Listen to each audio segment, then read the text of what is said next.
A very good evening and a warm welcome to our first edition of UBC News Tonight on this 12th day of December 2024.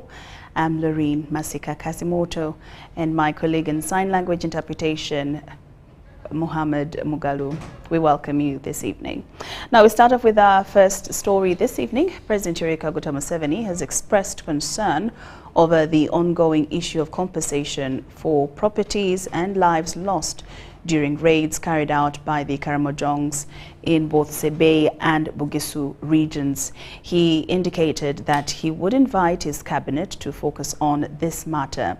The president held a media session with journalists from the Sebei sub-region at State Lodge in Kapchora, marking the conclusion of his three-day wealth creation visit to the area. We have more. Tribal conflicts. I was not aware that there were tribal conflicts within Sebei. But you, the press, you should be able to tell all that sectarianism is ujinga. President Yoweri Kaguta Museveni late evening had a chat at Kapchora State Lodge with the media fraternity from this area. So if I get somebody telling me about the tribes, we Banyankwere, we this one, straight away I tell him, Satan Vako, Satan go away, useless. Therefore, I see, if you talk of tribes, you are just a parasite.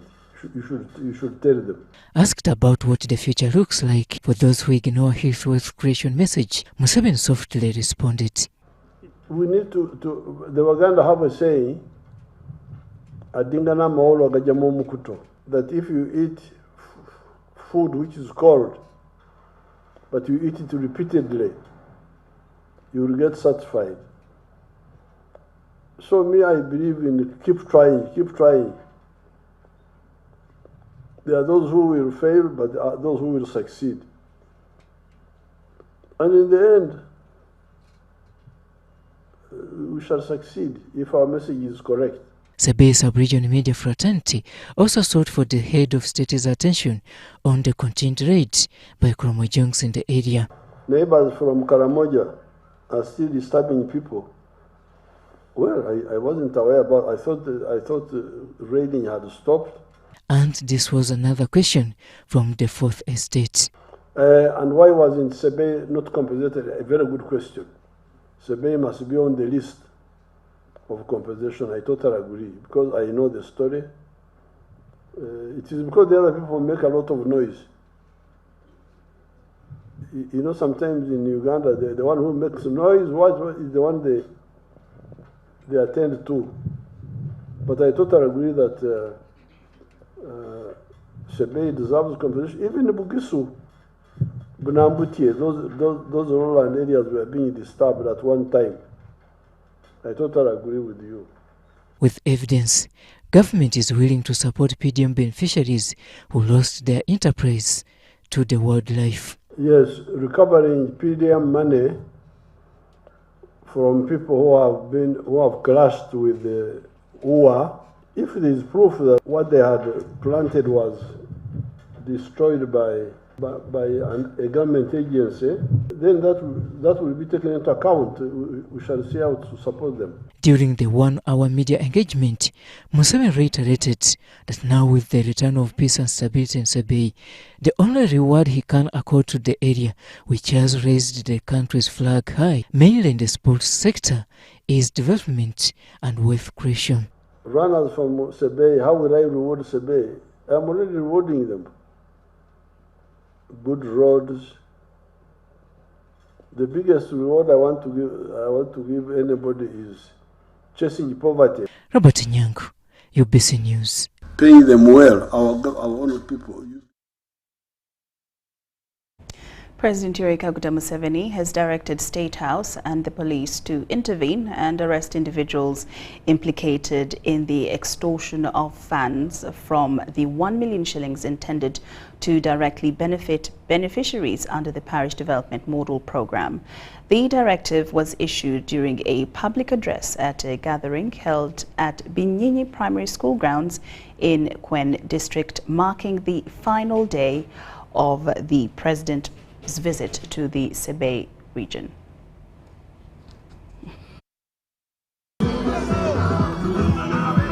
President Museveni has been on the final day of the 3 days presidential welfare creation visit to Sebei sub-region.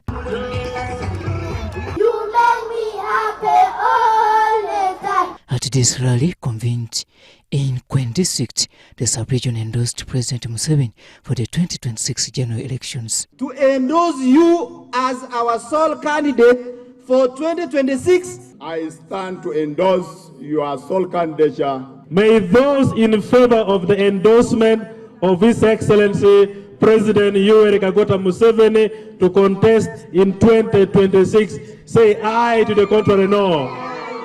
I want to hear a loud aye. Aye. Present were national, regional and lower leaders who were flanked by religious and cultural leaders. you have ensured that PDM reaches the parish, which is a very good strategy. I want to congratulate you upon finishing the tour in Sebei.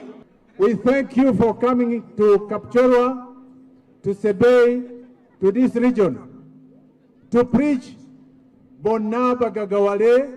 Museveni's poverty alleviation gospel is on point and constant. In the meantime, we want every homestead to get involved in money making. That's why we have sent money to every parish. And according to the president, this has been his message since 1996. The wealth is mine, the poverty is yours. However, the variations in the amount received by the PDM beneficiaries is one matter which has caught the president's attention. Who can tell me who is stealing the money? There's somebody there. To my surprise, when you look at it, big like 500,000, 600,000. Who gave you that? The Sako. The circle. Sako. Yes. The Sako leaders. I am going to arrest them and go with them. At the end, Museveni was tempted to direct State House and CID to step in and bring to book whoever will be implicated in the extortion of PDM funds. Wait, Askari, wait. Susan,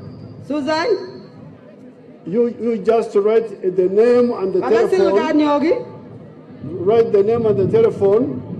You are going to follow up later. This is a CID case. We are going to go for them. This move has been widely endorsed by a section of leaders, including ministers. People who are involved in clearing the process should not get any kickback from the local people.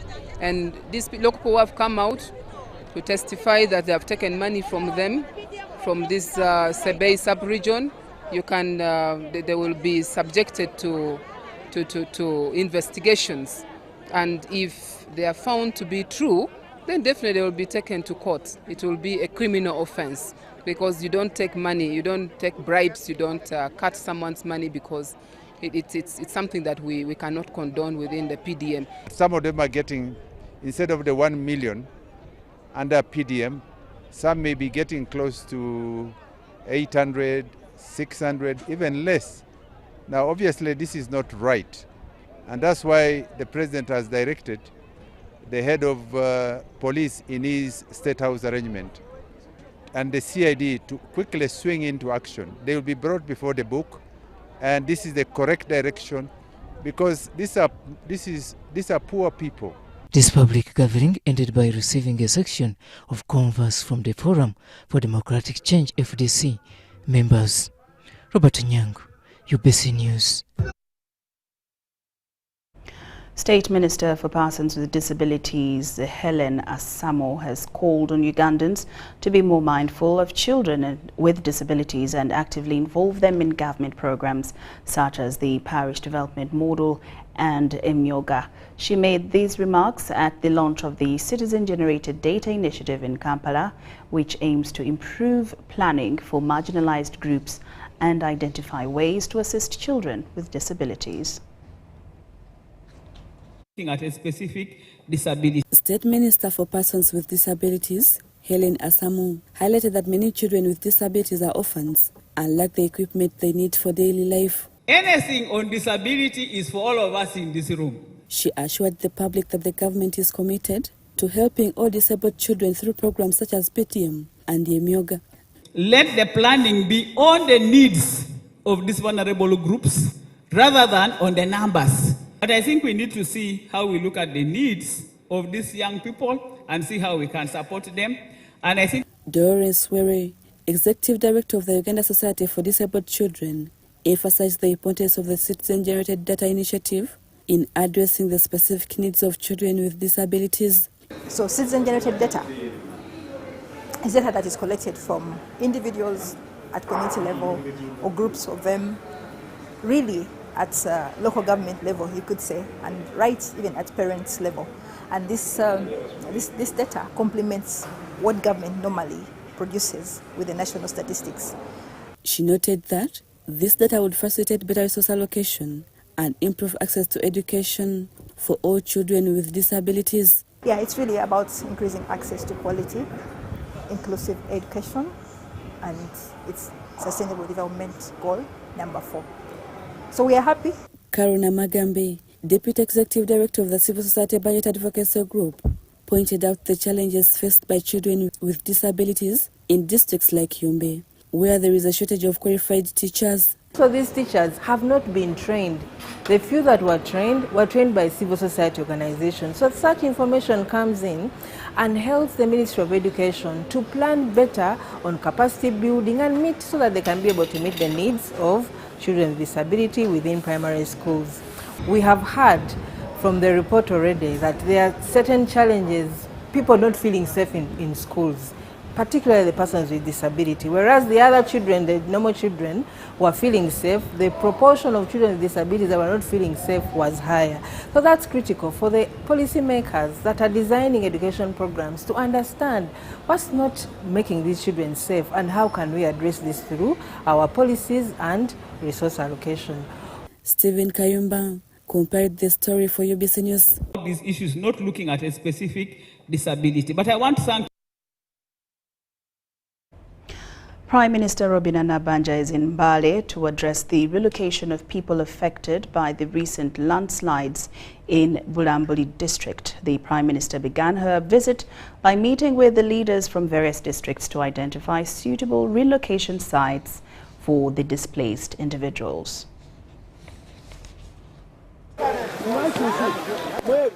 The Prime Minister Robina Nabanja, who is also Kakumiro Woman Member of Parliament, spent part of the day in Bududa district in eastern Uganda, part of the landslide-prone areas.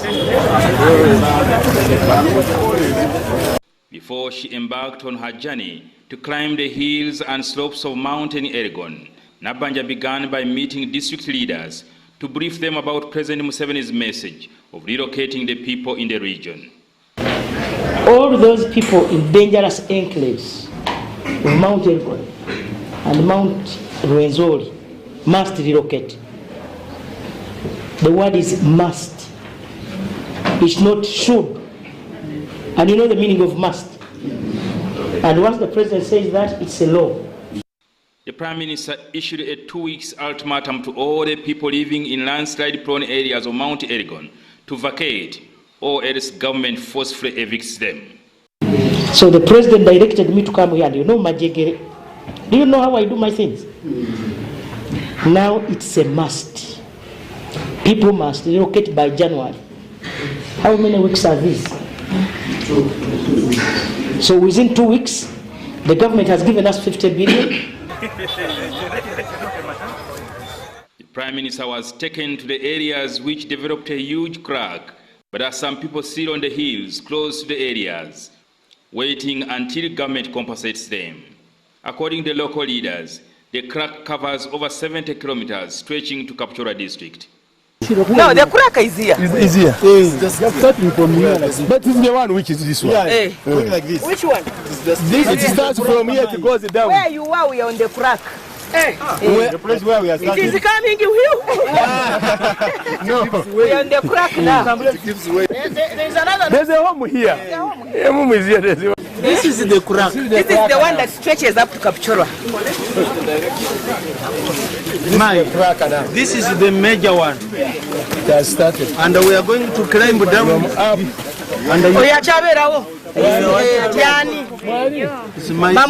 Bamwite tugenda kubawa milioni 10 baveewo oba ofunye milioni 10 ng'ozigaanyi era ojja kuvaawo. You can see that house. Where? There's the upper one. Upper one. Is that where we are going? No. Eyo sijja kutuukayo. Oyo nja kulagira bulagizi bamuggyeyo. Amina. But that's what they should live here. Absolutely. Olaba otya ku kya gavumenti okubagamba abantu bave wano? Okiraba otya? Honorable ekyo kyali kirungi okutwala abantu bano okuwangula naye abalala kati oyinza kuba olaba landslide eri kugaringa awantu awo kati olina okutya n'ogamba kiki kigenda mu maaso awo kati n'otya n'ogamba enkuba lwaki enkuba ekubye nnyo. Flowed from the stream here and it has been going and it is continuous. So when you go up here, you will view it better than we are here.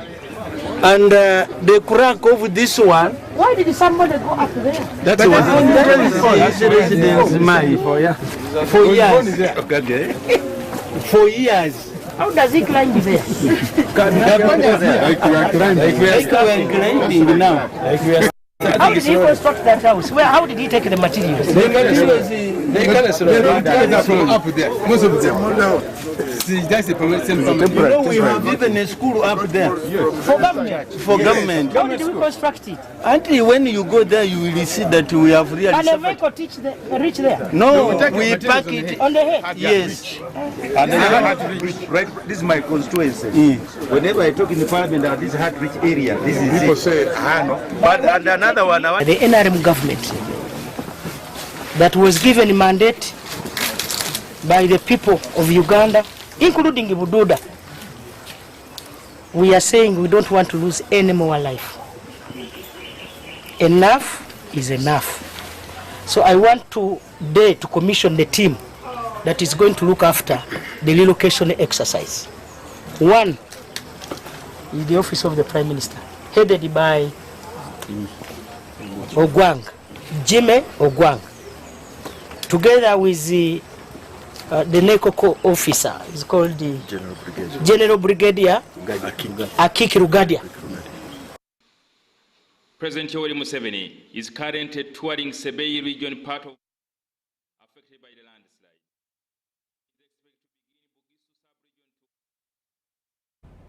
Well, Prime Minister of Uganda, Honorable Robina Nabanja, taking a stroll in the hilly areas of Bulambuli district, leading by example. Now, with more news this evening, the Uganda Professional Drivers Network has called on motorists to respect road signages during this festival season to minimize on the risks of road crashes.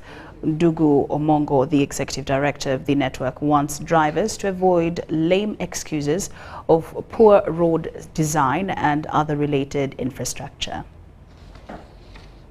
The 2 days retreat of Uganda motorists was organized by the Uganda Professional Drivers Network, which intended to remind drivers and other stakeholders on proper road use during this festive season. Drivers, for the most of the time, we have even been referred to as film actors, because what happens is, with all the number of people who die every year, over 4,000, the number of drivers are always in 100-something, 200-something. So we are the ones behind the wheels causing a lot of road crashes. But at the same time, we are not the most people who are dying on the roads.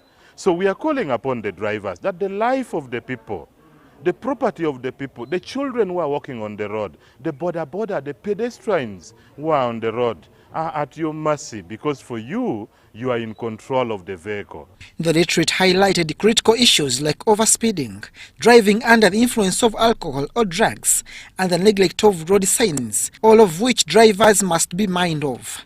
Speeding has caused over 50% of the people that get killed on our roads. So we are calling upon drivers at this festive season. The gift we can give to Uganda is to reduce speed. The issue is with drug abuse, and alcohol abuse. The issue is with failure to use seatbelt. The event brought together leaders from various motorist organizations who reaffirmed their commitment to enforcing existing traffic safety policies. I appeal to all motorists in Uganda to be very careful when they are driving, so that those people who are going to enjoy their holidays, their festivals, should go up country and reach alive and come back when they are alive. Experts shared the situation in the health facilities where victims of road crashes are admitted. That require head surgery or neurosurgical, people who have got injuries on their spine due to road crashes. That is a critical patient. Not easy to manage, very expensive for government. According to the 2023 police report, Uganda saw a concerning increase in road accidents with 4,179 fatalities, which is 30% rise compared to 2022. Abdul Nasir Lubwama for UBC.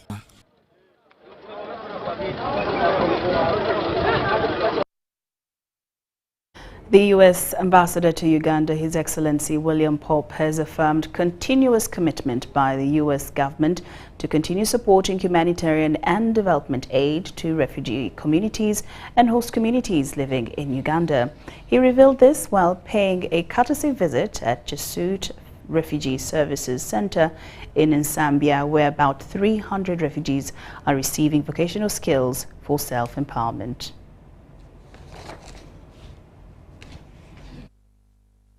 World Luam is an Eritrean refugee and also a single mother.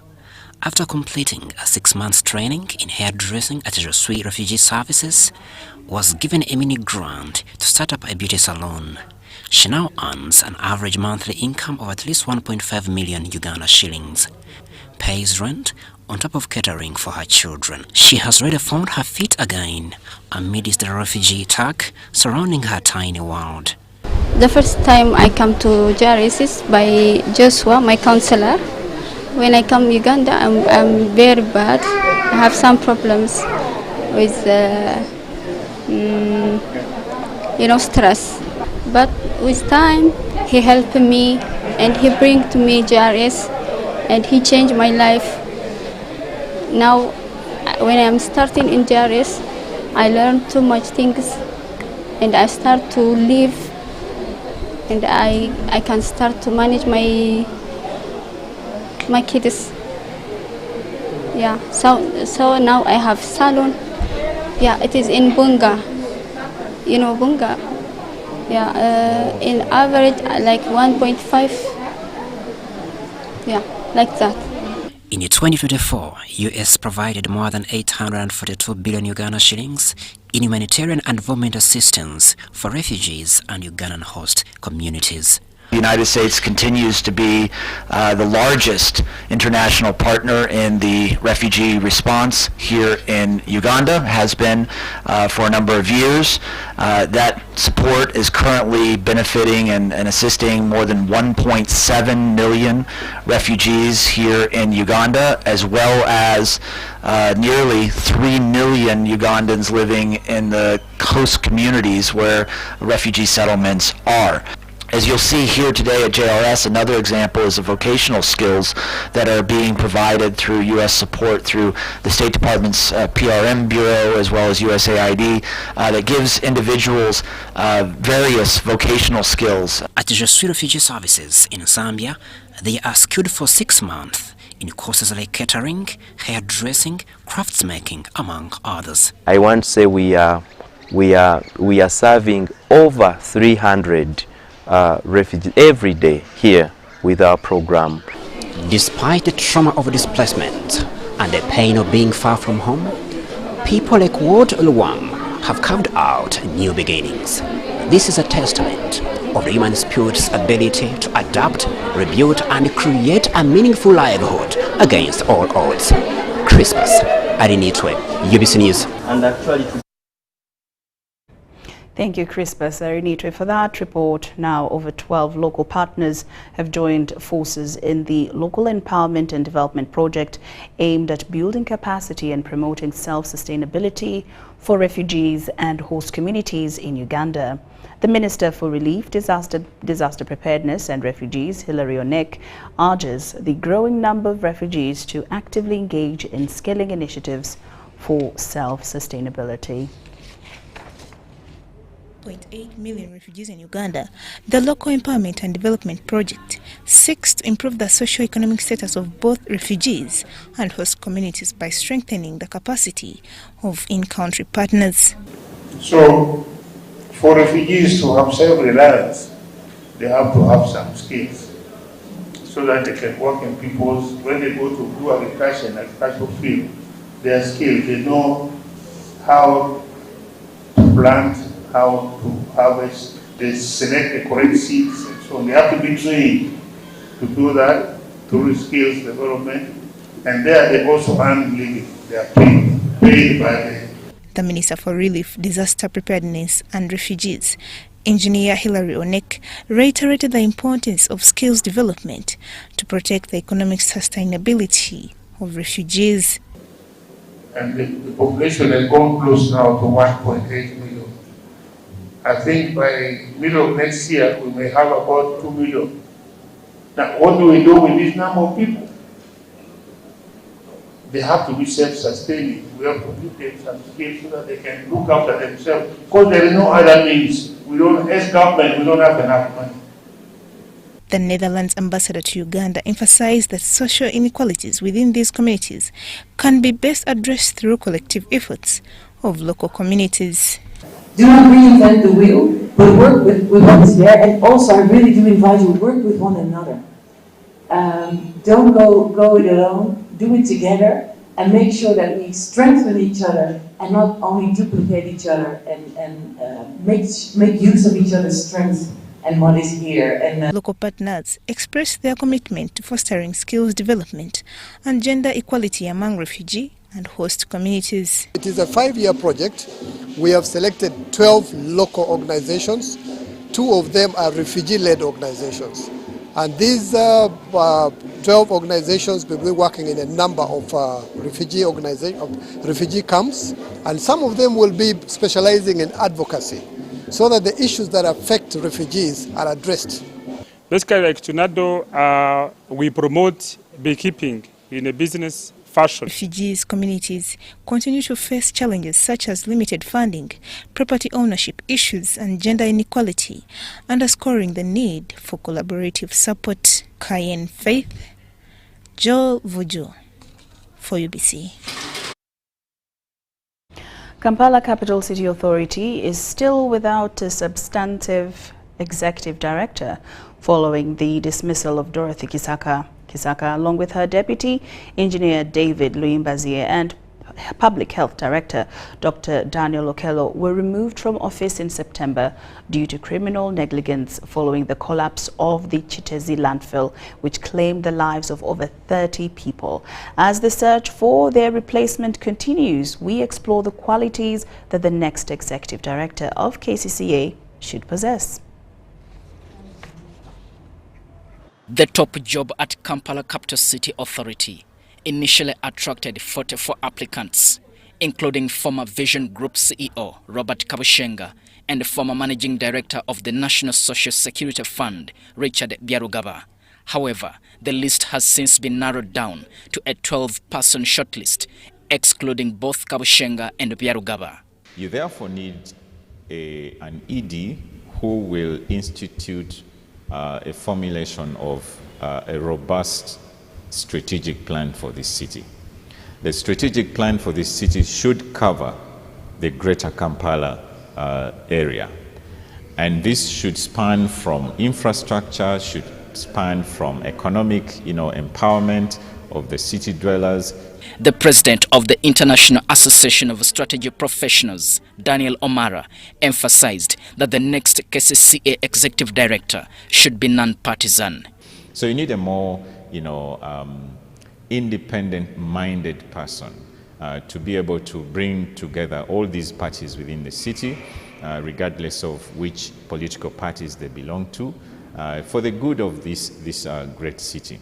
A similar view was expressed by Nakawa East MP Balimwezo Nsubuga, who also called for a non-partisan candidate. We need the ED who is going to work closely with the mayor and the council. ED who is not political, but who is professional, who knows administrative law, not corrupt, very ethical.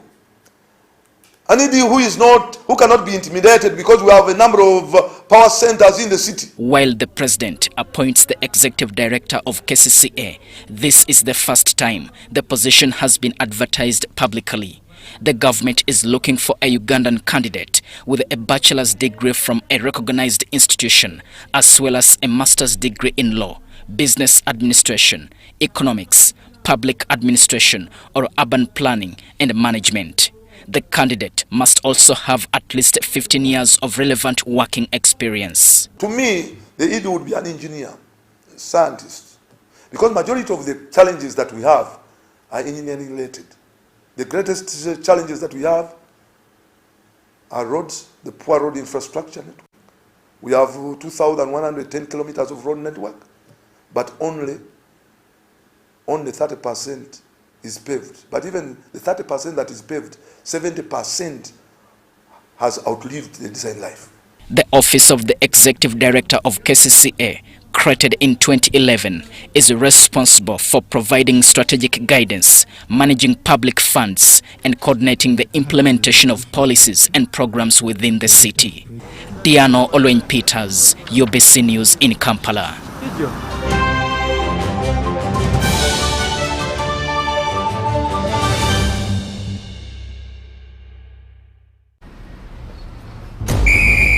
To be a winner, you must have the discipline of a tiger.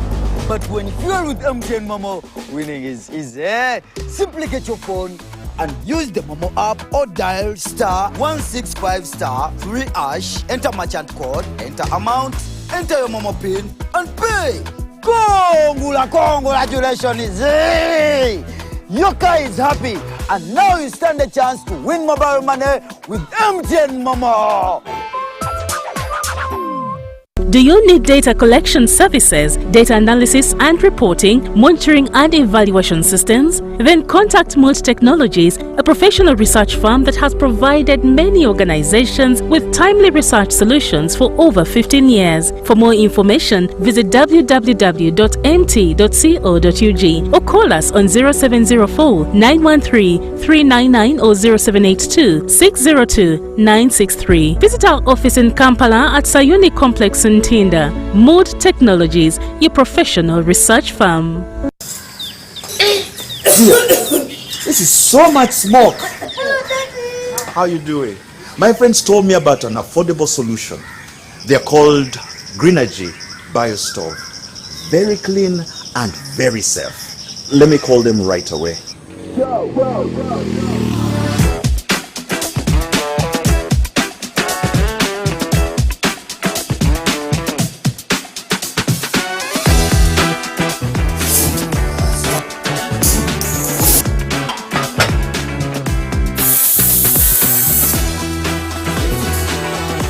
Wow, can you believe these things are in just 45 minutes?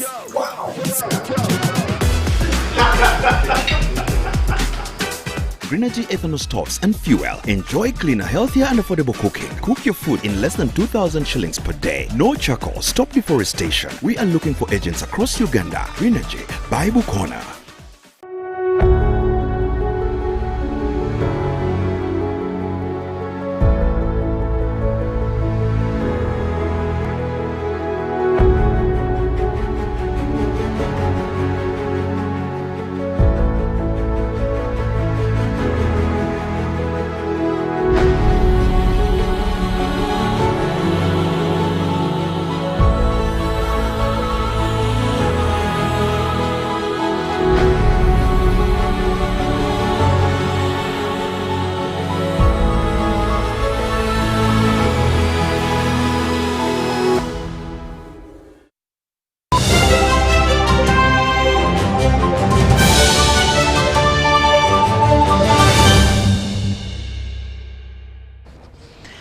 Welcome back from that break. Now in more news this evening, researchers and policymakers have emphasized the need for greater sensitization and a change in mindset among Ugandans regarding all pillars of the parish development model, not just financial inclusion. They argue that the limited focus on finances has led to stagnation in other areas, which has hindered the overall impact of the program across the country.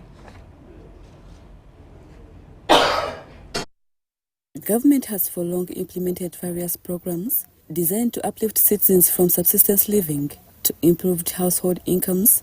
Although many of these initiatives have faced challenges in execution, however, the establishment of Parish Development Model in 2022, which targets Uganda's poorest populations, has seen notable benefits for many. PDM was able to improve household income. PDM was supposed to enable people be able to increase expenditure on household items so they can buy food, they can take their children to school. PDM increased working capital among the beneficiaries.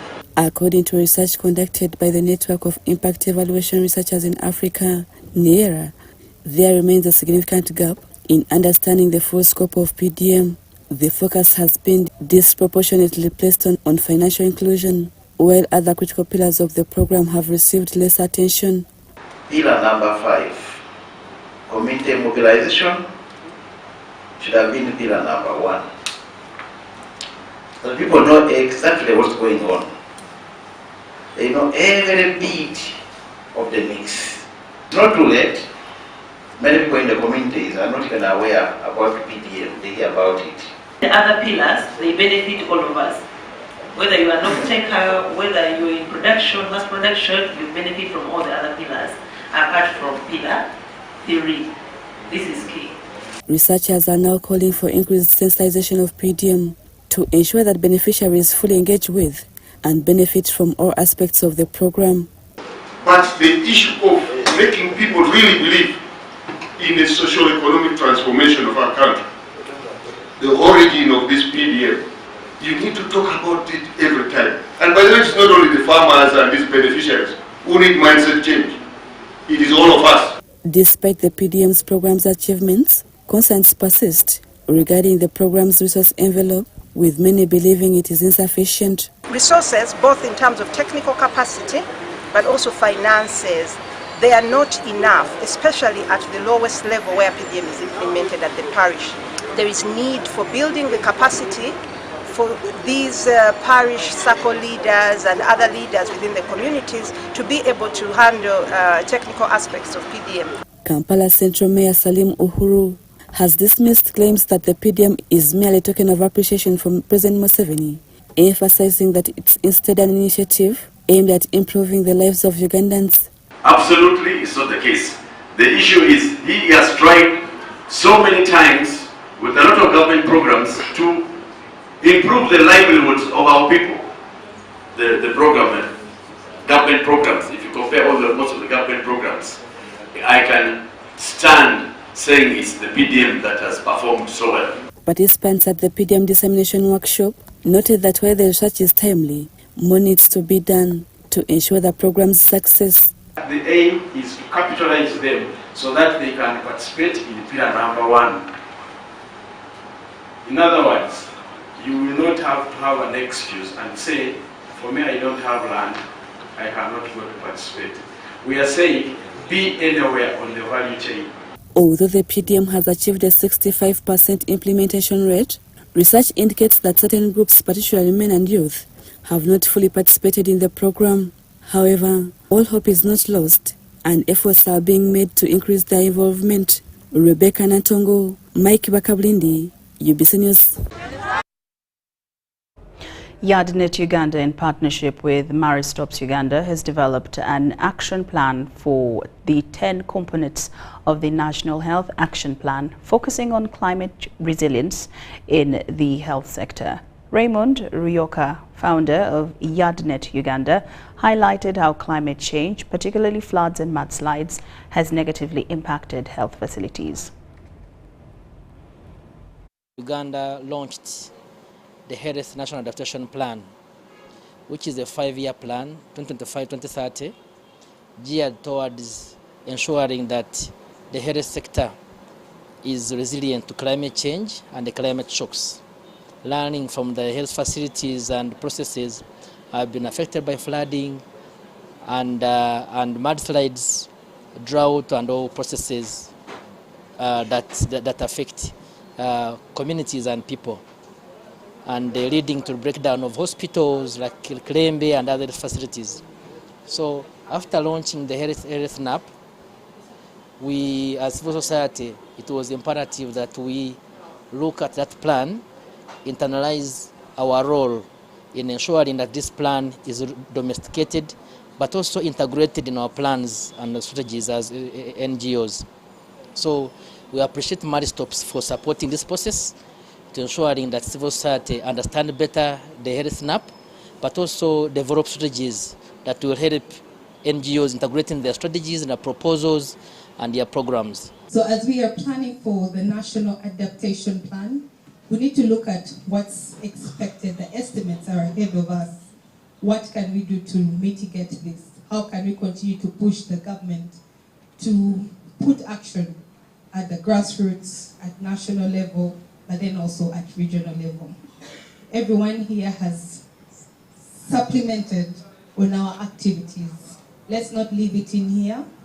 Let's collaborate, reach out in case there is need of support. Let's collaborate and ensure that whoever needs a service, whoever needs a healthcare service in whatever climate disaster area, we are in position to support everyone. So, and I'm here as a representative of girls, because girls and ladies are among the vulnerable groups that are majorly affected by climate change. So we are here to represent the girls in the rural communities, to talk about how climate change affects us health-wise and how we can go about it, or how the stakeholders and the people in the higher up positions can help us to go about these problems. And we have been able to get a platform whereby we have raised our issues, why it is really important to have a nexus of gender incorporated in the health HNAP. As we all understand, it is girls and young women who are mostly affected by climate change. With the festive season around the corner, companies are winding down the year by giving back to communities. Plascon Uganda has concluded a 10-week campaign rewarding its customers. The Plascon Paint and Win campaign ended with over 60 winners receiving prizes. At least 12 people won cash prizes and motorcycles, marking the official end of the campaign, which aimed at strengthening the connection between Kansai Plascon and its customers.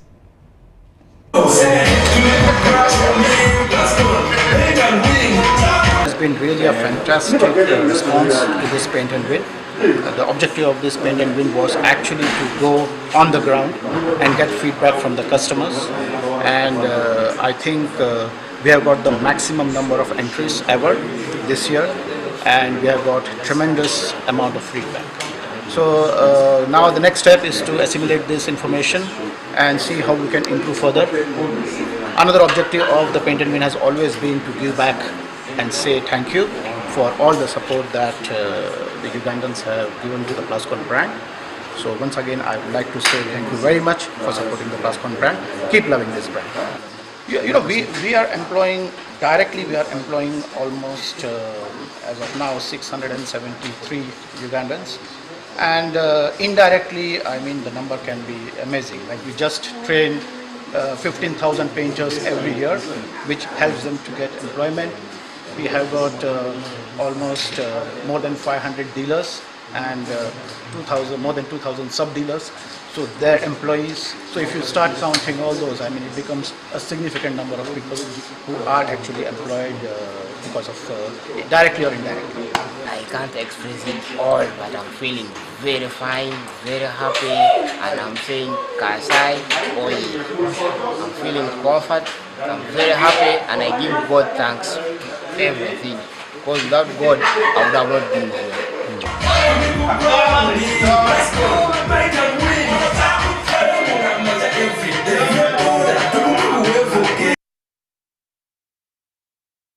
UBC News Tonight takes another short break, but return with more stories after these messages.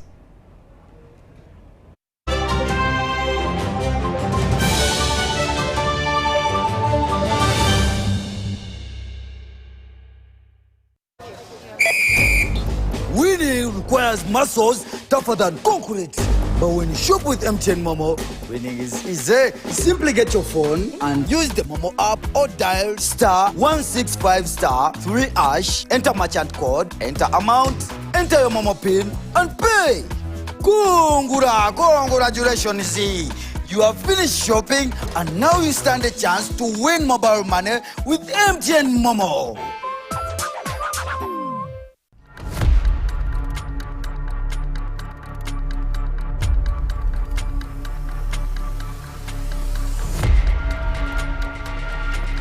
Uncle Mo, asivi koja tukwas. Vayo na wasajja batusonyiye. Chikakasi. Vayo. Government has done it. Uganda Revenue Authority has taken you off the burden of paying interests and penalties. All you have to do is to pay your outstanding principal tax to benefit from the waiver of interests and penalties that runs till the end of December 2024. Call us on our toll-free line or email services@ura.go.ug. Uganda Revenue Authority. Developing Uganda together. Do you need data collection services, data analysis and reporting, monitoring and evaluation systems? Then contact Mulch Technologies, a professional research firm that has provided many organizations with timely research solutions for over 15 years. For more information, visit www.mt.co.ug or call us on 0704 913 399 or 0782 602 963. Visit our office in Kampala at Sayuni Complex in Tinda. Mood Technologies, your professional research firm. Step into a world of excellence, comfort and pride with Royal Foam Furniture, crafted to perfection right here in Uganda. We bring you state-of-the-art living room furniture and bedding products at affordable prices. Our wide variety of mattresses include orthopedic, pillow top, spring mattresses suitable for institutions like hotels and many others for home comfort. With every piece telling a story of royal excellence, our products are built with the highest quality materials made to last. Experience royalty with Royal Foam Furniture, proudly made in Uganda, so buy Uganda and build Uganda. Visit our showrooms at Ginger Road, Chambogo Junction, Bukota Chisasi Road, and on Victoria Mall, Entebbe, on the first floor.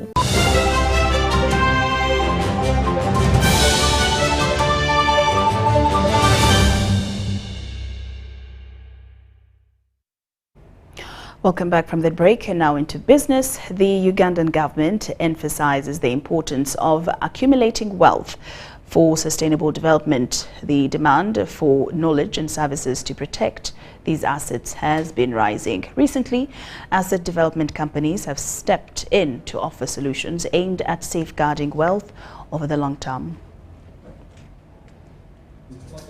Financial institutions in Uganda are adapting by exploring new strategies for managing clients' assets.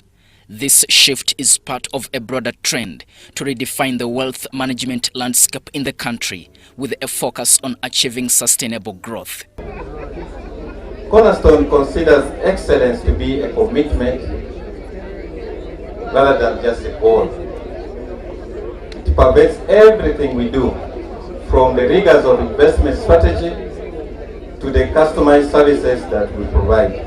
Our mission is very simple: to provide long-term growth and sustainable value to everyone who puts their trust in us. One of the newest entrants to this space is Cornerstone Asset Managers, which has officially launched operations in Uganda. Their goal is to transform the wealth management system and effectively manage unit trust funds. Cornerstone's services are tailored to meet the evolving needs of both individual and institutional investors, offering accessible solutions for long-term savings and wealth protection. Our mission is straightforward: contribute to the African Renaissance by allowing more people to enjoy actual financial well-being. This is more than just simple aspiration, it's our purpose.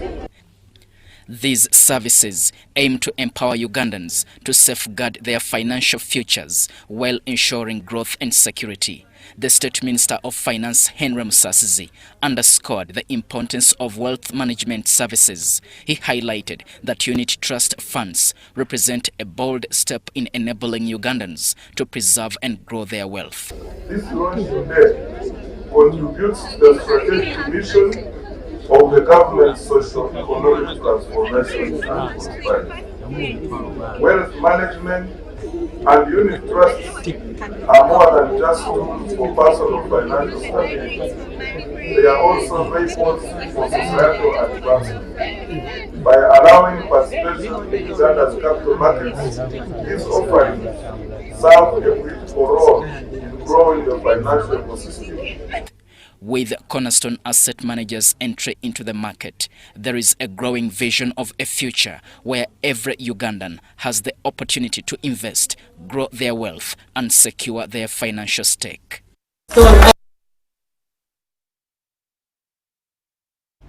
Uganda Animal Feeds Manufacturers Association has drafted a proposal urging government to regulate the export raw materials in key sectors to help protect Uganda's economy.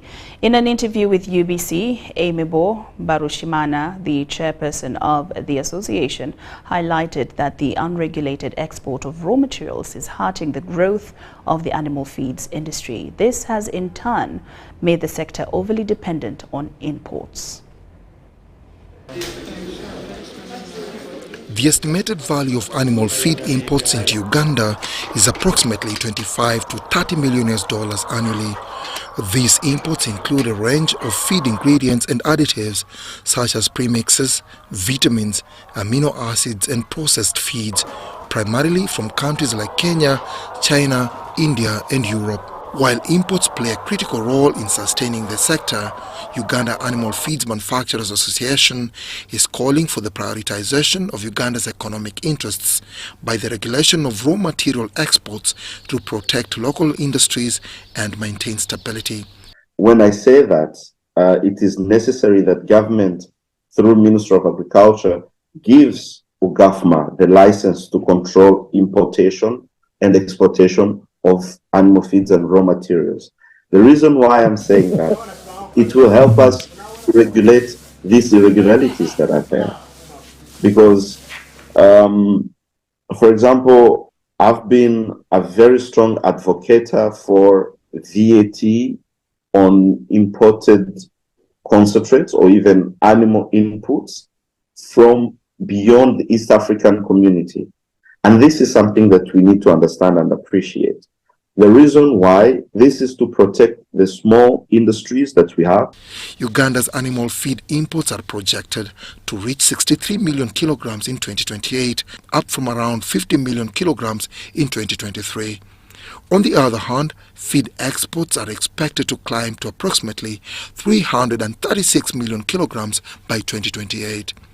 According to UGAFMA, the key challenges facing Uganda's animal feeds industry include price stability from speculative buying, high financing costs, and restricted raw material exports and underdevelopment of local industries. All these Dutch companies come, all these Belgian companies coming, all these Chinese companies come, is because we have potential in our country. But unfortunately, because we're not regulating our industry, we're not mechanizing our industry. I'm so grateful for the president with the parish development model that he's put on. It is enticing the farmers to understand that, hey, if I do the things the right way, I'm going to get money. I don't need to say government or Tuyambe. You get me? Now imagine if we could control and regulate our raw material production, input and output. My friend, who will be excelling in the region. The proposed solutions as per the draft proposal include regulation of raw materials export, promotion of value addition, empowering of local oversight bodies, and ensuring the stakeholders access affordable finances. Amy Bombarishimana, the chairman UGAFMA, emphasized that local companies have proven their capacity to add value to raw materials. However, unrestricted raw material exports deprive these companies of the necessary inputs, thereby stunting their growth. Dennis Igoa for UBC News. The Ministry of Trade, Industry and Cooperatives has commended Eagle General Traders for their investments in Uganda.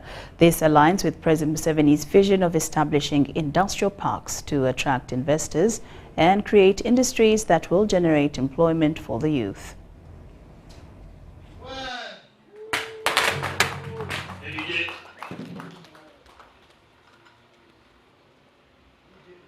boda boda tuli basatu nti kati osobola okukola ssente mu efupi kyawujju nezigenda mu nsawo nga tokanika era mu byonna byonna bye twebaza awujju kutuleetera pikipiki gy'osobola okuvuga n'ogenda yonna gy'olaga nga teweeralikira tegenda fiira mu kkubo. I know that you are coming here, most of my younger boys after education they want to go into work with you. I know there is employment here. So whenever you reach school and is employed, you look happy. You don't cry, so you look happy. I know the farmers will also benefit from Awuju because transport is available and the government makes that we repair the roads to the local leaders. Then our movement from here to Kampala will be less than 40 minutes or not 3 hours. I just want to thank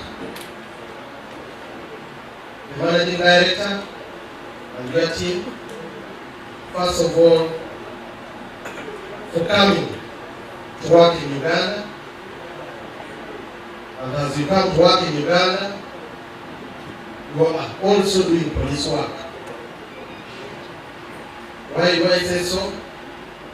Because you are employing thousands and tens of thousands of Ugandans, both directly and indirectly.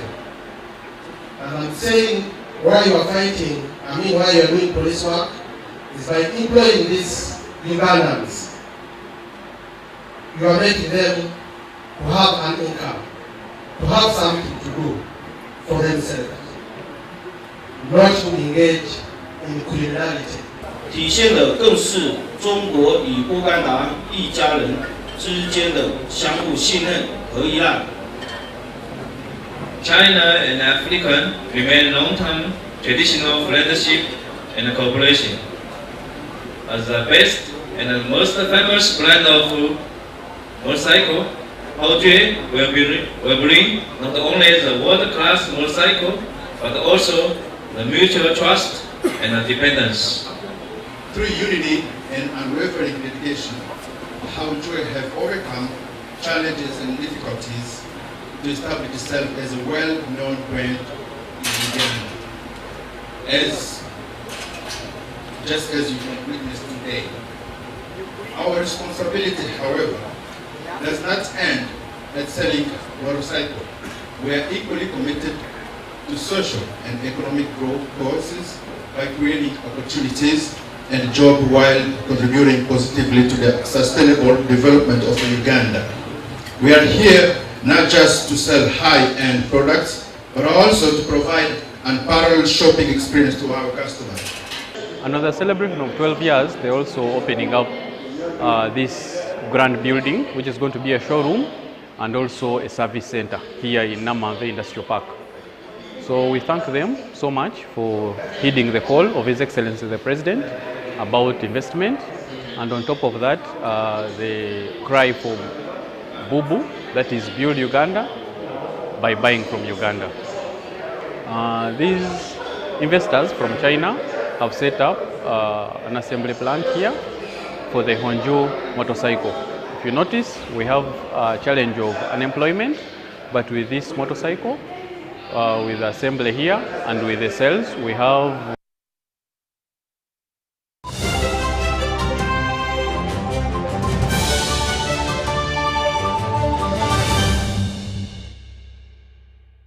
And into sports, Uganda's national netball team, the She Cranes, has earned a slot in the Africa Netball Cup semi-finals. Now the She Cranes beat Eswatini by 85-34 to earn a semi-final slot at the 2024 Africa Netball Cup in Namibia.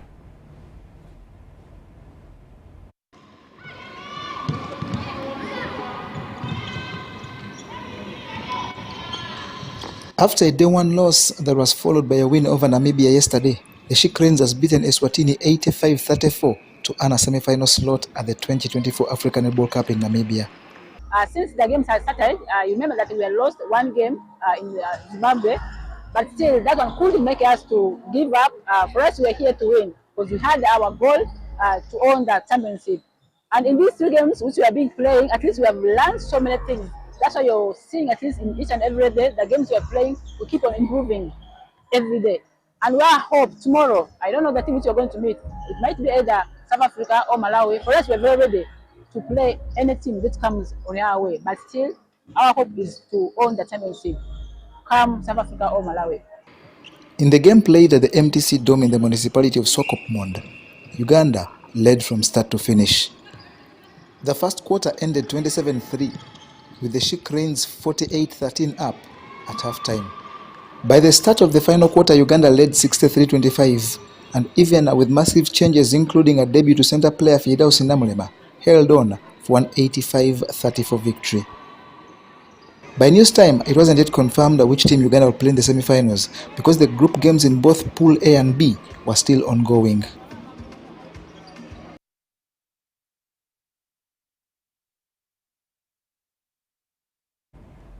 Now more into that, our reporter in Namibia does confirm to us that Uganda will play Malawi in the semi-finals while South Africa faces Zimbabwe. And this is after a surprise 42-41 Namibia victory over Zimbabwe that beat Uganda in the Group B opening game. And with that, our first edition has come to an end. Do join us at 10 o'clock for our second edition with more stories. I'm Lauryn Masika Kazimoto and my colleague Mohammed Mugalu on sign language interpretation. We will see you at 10.